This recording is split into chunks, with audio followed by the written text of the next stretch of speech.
Кинематиканың келесі бөлімі болатын болса, түзу сызықта бір қалыпты айнымалы қозғалыс.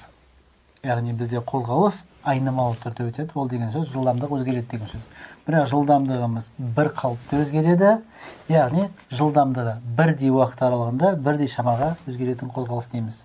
Мысал ретінде бірінші секундта жылдамдығы 2 метр секунд болған дененің екінші секундтағы жылдамдығы 3 метр секунд болса, төртінші секундта оның жылдамдығы 4 метр секунд болады деген сөз. Не болмаса орын ауыстыру бойынша айтатын болсақ, мына суретпен мысал берейік. Бір қалыпты айнымалы қозғалыста бірінші секундта дене өте кішкентай ара қашықтық өткен екен.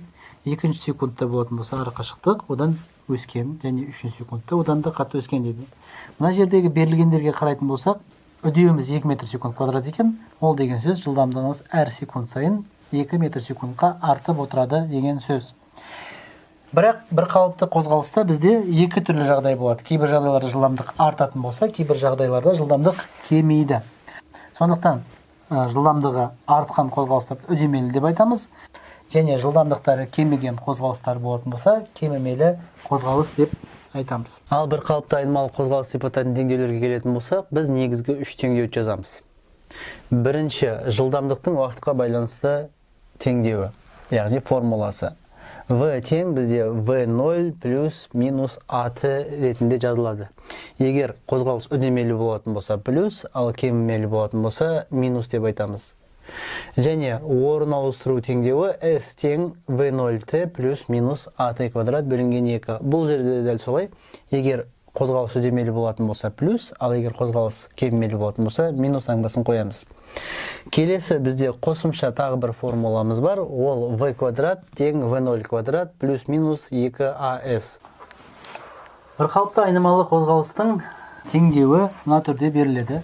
X тең X0 плюс V0T плюс AT квадрат бөлінген 2. Яғни оның кез келген уақыт мезетіндегі координатасын табу үшін бастапқы координатасына V0T плюс AT квадрат бөлінген 2-ні қосу керек екен.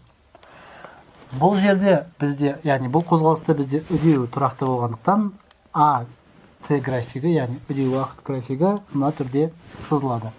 Ол горизонталь сызықша болады, өйткені оның кез келген уақыт мезетіндегі мәні бірдей дейміз. Орын ауыстыру уақыт графигі болатын болса, ST графигі, не болмаса көбінесе XT графигі деп беріледі.